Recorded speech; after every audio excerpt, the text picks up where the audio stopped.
एक बार की बात है, एक शहर में बहुत प्रसिद्ध जाने माने डॉक्टर रहते थे। एक दिन उनको हॉस्पिटल से फोन आया किसी इमरजेंसी केस के लिए। वो तुरंत ही हॉस्पिटल पहुंचे और तुरंत ही सर्जरी वाले ब्लॉक में दाखिल हुए। डॉक्टर साहब को बताया गया था कि एक लड़के का बहुत बुरी तरह से एक्सीडेंट हो गया है और वो बहुत सीरियस कंडीशन में है।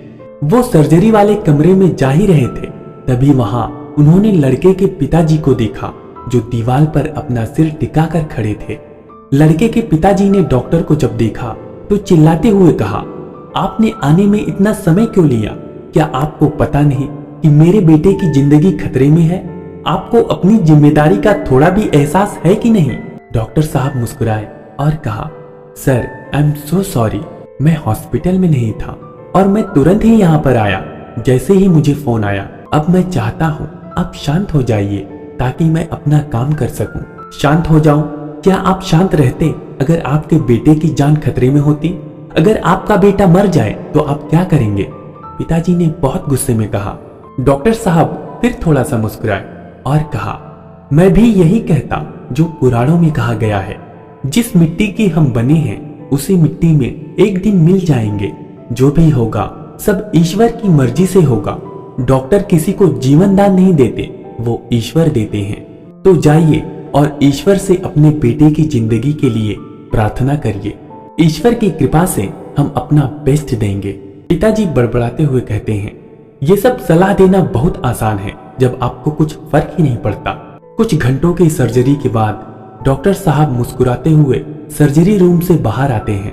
उन्होंने लड़के के पिताजी से कहा, थैंक गुडनेस, आपका बेटा अब खतरे से बाहर है।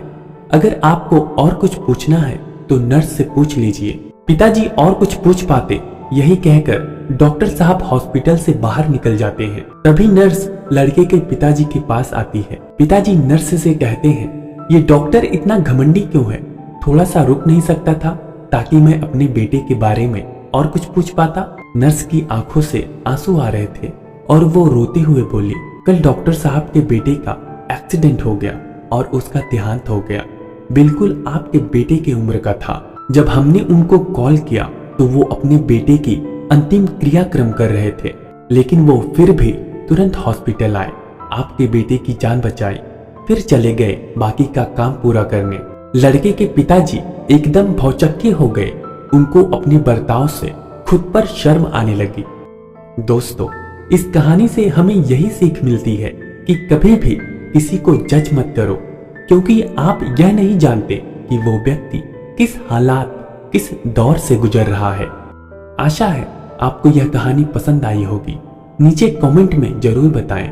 चैनल पर नए हैं तो सब्सक्राइब करके बेल आइकन को जरूर प्रेस करें, क्योंकि हम आपके लिए ऐसे वीडियोस लाते रहेंगे।